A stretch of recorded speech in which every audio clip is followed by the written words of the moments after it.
Hi everyone, I'm working on a 2008 Toyota Camry, the 4-cylinder one.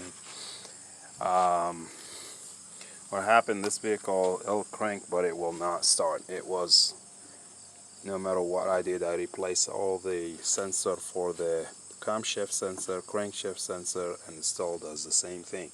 I checked the timing was not off position, it was timed pretty good.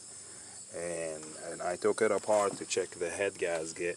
I don't see any crack, looks really clean inside. The gasket is right up here, is not really damaged, and it's pretty clean. So, but this, you could tell it was, at one point it ran with no water almost. The radiator looks like it was leaking at some point. So what happened is the engine got so hot and then basically disabled the computer from not letting it run. It's basically to save the engine from exploding, or the head gasket exploding. So there is a sensor.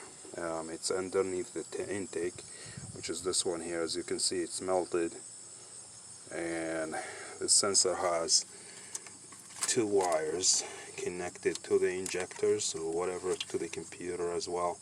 So it goes right back here, and this bolts just like that.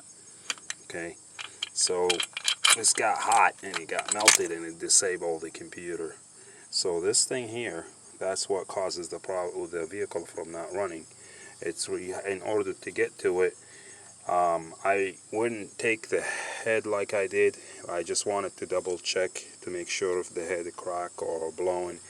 But in this situation, it's not the head. So I would suggest take the intake out, which is, you can reach it from back here. You don't have to take the head out to get to this sensor. It's underneath the intake. So once you do that, you get that sensor replaced, put it back together, and it should run. So I'm gonna go ahead and start. I'm gonna order this sensor here. There is a number on it. I'm gonna look exactly the same one and then order one and put it on. I'm not sure what this calls. Probably it's like I don't know, some sensor that disabled the computer. I'm gonna go ahead and order one. Once it gets back, I'll put it back together, and then I'll post another video show if it runs.